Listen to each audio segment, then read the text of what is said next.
তো হ্যালো বন্ধুরা, আজ যে আমরা বিপত্তারিণী মন্দিরে পুজো দিতে এসেছি।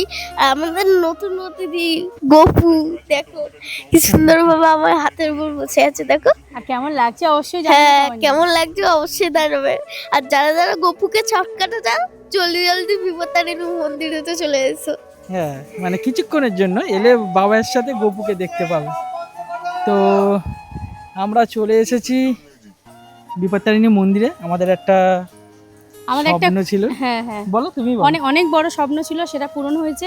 তো মার কাছে এসে বলে গেছিলাম যে এই স্বপ্নটা যদি পূরণ হয় আমাদের সামর্থ্য মতন এসে কিছু জিনিস দিয়ে মাকে পুজো দেবো। তো আজকে সেটাই সকাল সকাল স্নান টান করে সবাই রেডি হয়ে চলে এসেছি, মায়ের কাছে পুজো দিলাম, মনস্কামনা পূর্ণ হয়েছে বলে। তো কি বলবো, আলাদাই একটা শান্তি লাগছে, সেটা মানে বলে বোঝাতে পারবো না, এরকম ব্যাপার। তুমি তো বলো কিছু। সত্যি কথা বলতে আর কি, এবার তোমরা অনেকে কমেন্ট করবে যে আমাদের স্বপ্ন যেটা পূরণ হয়েছে সেটা কি। তো সেটা কি আমরা এখনো পর্যন্ত স্কিপ রেখেছি, আর কিছুদিন ওয়েট করার পরে আপনাদের সামনে তুলে ধরবো। কারণ এখন বলবো না, কিন্তু অনেক বড় স্বপ্ন যেগুলো আমরা ছোট ছোট করে মায়ের আশীর্বাদে আমরা এগোতে পারছি। মা না হলে কখনোই সম্ভব হতো না। মায়ের আশীর্বাদ মাথায় না থাকলে আমরা কখনোই সেটা সফল হতে পারতাম না। মাকে প্রণাম জানিয়ে আমরা এরকম একটা চ্যাপ্টার শুরু করেছিলাম, আর মায়ের আশীর্বাদ থেকেই আজকের আমরা এই জায়গায় এসে পৌঁছেছি। আগামী দিনেও আরও অনেক ছোট ছোট স্বপ্ন আছে যেগুলো পূরণ করব। আর আমাদের এখনও অনেক কাজ বাকি আছে, অনেক পথ চলা বাকি আছে।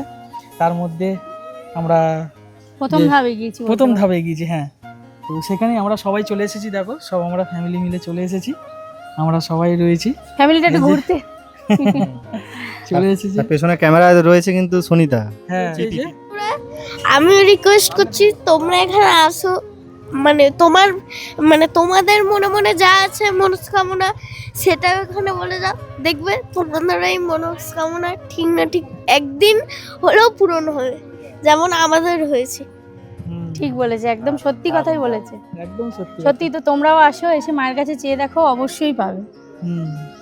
কারণ এখানে সবাই সবার মনস্কামনা পূর্ণ হয়েছে। আর যারা যারা আমাদের এই ভিডিওটা দেখছো, যারা যারা এখানে আসো বিপত্তারিণী মন্দিরে, তারা অবশ্যই কমেন্ট করো যে তোমাদের সত্যি মনস্কামনা পূর্ণ হয়েছে কি হয়নি। তাহলে বাকি বন্ধুদের আরো বুঝতে সুবিধা হবে। হ্যালো বন্ধুরা, তোমরা তো শুনতেই পেলে দাদা আর বাবাই যা যা বললো। আমাদের সত্যি একটা স্বপ্ন, মানে অনেক বড় স্বপ্ন আর কি পূরণ হয়েছে।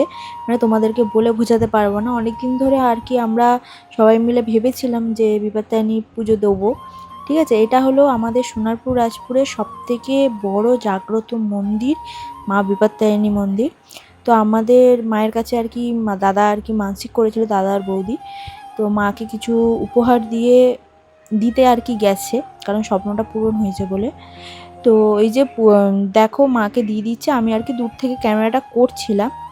তোমরা দেখো মাকে কিছু জিনিস দান করেছে, আর মাকে একটা শাড়িও দিয়েছিল। শাড়িটা ওরা লাস্ট মুহূর্তে মানে আমার বৌদির হাতে আর কি দিয়ে দেবে, কারণ পিছনে একটা বক্স আছে, সেখানে শাড়িটা দিয়ে দিতে হবে। শাড়িটা আসলে মায়ের পায়ে ছুঁয়ে দিল, এই যে দিয়ে দিল, এই যে দিয়ে দিচ্ছে, দেখে নাও তোমরা।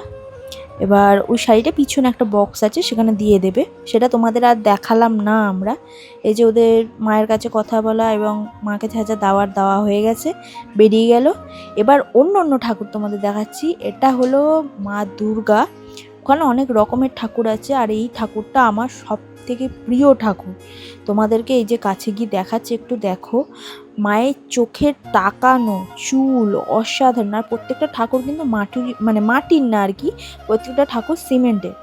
আর ওখানে অনেক রকমের ঠাকুর আছে। এই যে দেখে না, প্রত্যেকটা ঠাকুর অসাধারণ। আর তোমরা যারা যারা সোনারপুর রাজপুরের মধ্যে থাকো, অতি অবশ্যই মা বিপত্তারিণী মন্দিরে যাবে। প্রচুর জাগ্রত, আশা করি মায়ের কাছে যা যা চেয়েছি আমরা পেয়েছি। এটা হলো বাবা দুলাল, এনাকে মা বিপত্তারিণী স্বপ্ন দেখিয়ে মন্দিরটা প্রতিষ্ঠিত হয়েছে। ঠিক আছে, এখানে অনেক রকমের ঠাকুর আছে, তোমরা দেখে নাও। একটা একটা করে নাম বলছি না, কারণ এখানে তো অনেক ঠাকুর আছে আর কি, ওখানে জুম করে দেখানো সম্ভব না।